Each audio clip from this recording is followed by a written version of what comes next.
what do you think was the thing that got you through really a year of kind of surgeries and recovery, and you're still recovering in some ways, you know, from the trauma, emotionally, physically, all these different things. But what allowed you to get through that mentally, that period of time, to be determined enough to get back into service at full capacity? Yeah. I think what enabled that was a very clearly defined and continuously refined vision of where I was going. And again, knowing that this is what I was put on this earth to do didn't allow me an alternative option. So, and I say this delicately because I really never went down this dark path of negativity and depression and struggle mentally. Certainly countless times of frustration and anger and disappointment and all that, but I stayed generally positive and target fixated, I think because I had that sense of mission. I knew what my mission was. And I say that, not that it's something I'm really proud of, because I don't think it's something to be ashamed of if that happens. I know some absolute warriors that have struggled at times with that. I just made a decision in the extraordinary early parts of this journey that this is what I was going to do. And it gave me something to grasp onto during the countless moments of doubt and second guessing myself. And when all of the off-ramp justification starts sounding really convincing, it was like, no, stop. Wow. Like, this is what's going to happen. Get your head back in the game and like figure out this next problem. So you had to enroll yourself and other people who were saying, hey, listen, it's okay if you need to, like, you know, retire. It's okay if you need to, you know, you should really think about the next chapter of your life. Like, think about your family, you know, all these different things. Yeah. You had to coach them essentially in saying, that's not an option. This is what we're focused on. Yeah. Is that right? I was surrounded by that. And you know, because they were trying to take care of you. They Sure. were trying to do their best. It comes from a place of love, man. Yeah. It's not like, Hey, I man. don't believe in you. It's Right. You're not gonna be able to walk for a while, you know, like they're thinking about that. let's be practical. I'm looking out for what's best for you, right? I was able to coach those that I was able to, or at least get into a place where they understood my mentality. But there were many that I was unsuccessful at convincing or communicating. I was unsuccessful at effectively communicating to them what my intentions were. And, you know, a lot of times the road of ambition is a lonely one, and you just have to accept that. And if you're willing to do it anyway, sometimes that's the road you're on, man. Holy cow. Yeah. How do you think you kept your emotional strength so high under extreme pain, loss, physical loss, you know, psychological and emotional loss with fallen brothers and teammates? How did you keep your emotions, your heart at a level of some sense of peace and not get into a depressed state or a downward spiral like so many people do, which is probably normal for people when they've lost their brothers, their teammates, their family, lost a leg, you know, potential loss of identity of being a soldier again. How did you keep your heart and your emotions in a state of calm, peace, and certainty with all this trauma? Yeah.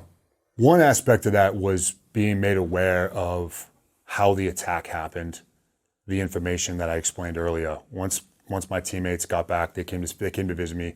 They told me what they had learned about the incident, because I was holding on to a lot of anger from that. Sure. Particularly because it was someone that I had been working with, and at that point I had been in, you know, a whole lot of different engagements and gunfights and the explosions, and to be killed by someone or that wounded by someone that I was working with. You trusted To a degree. Collaborated with. That's a better way to put it. Yeah.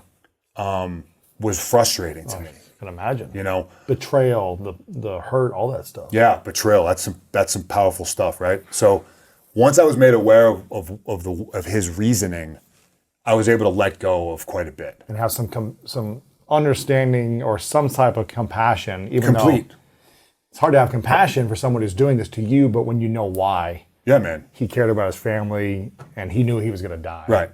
Because although I didn't have, the wife and kids I have now, I could empathize with that. Yes. And saying, if I'm put in that position between truly a rock and a hard place, and I have no practical way to fight this, right? Like 9 guys with guns and I'm a dirt farmer in my home, I'm doing the exact same thing. So I was able to let that go.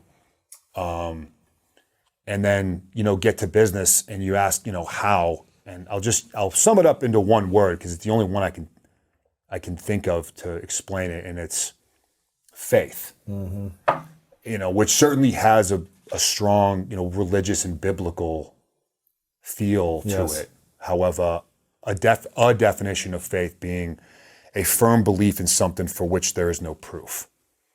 And I just felt it in my heart and my soul as I was laying in the hospital bed and as I began doing early phase physical therapy. And once I originally got my, my first prosthetic, I just had this belief that this is possible.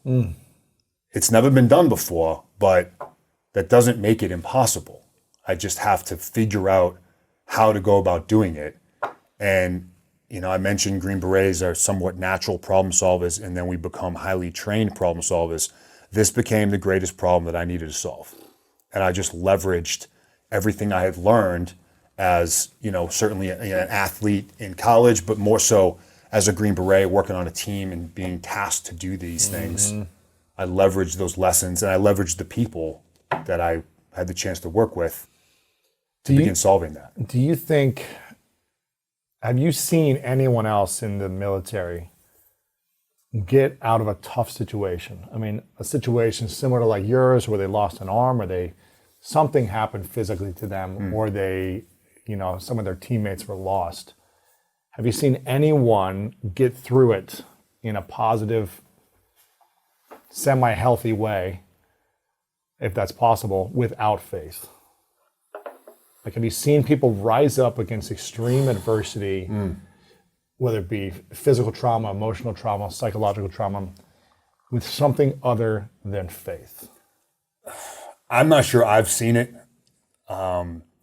Do I think everyone who I know that has done that would recognize that faith or at least verbalize it that way? Probably not.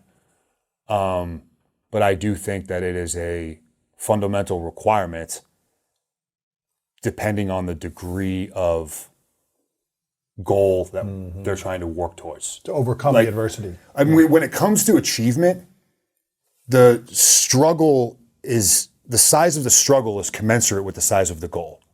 When it comes to achievement, the size of the struggle is commensurate with the size of the goal. So if you are trying to overcome the greatest challenge in your particular life, whether or not it's been done before ever is irrelevant, but this is your biggest set of adversity, your greatest challenge ever. The struggle is going to then be the highest that you have ever dealt with before. So, and the likelihood of success is also probably the lowest it's ever been before. So to say that you can accomplish something like that without faith seems to be unlikely. At some point, you are going to believe in what it is you're trying to do, whether or not anyone else does or not, but you believe in it. There's no proof that you're going to make it happen. There's no proof that it's possible, but you feel it and you buy into that to such a degree that you're willing to do it anyway. Yeah. Generally speaking, the hard comes from a willingness to accept that you don't know how to do something right now, and that's okay, and not letting my pride and ego get in the way of that. Man. Slicing off a massive serving of humility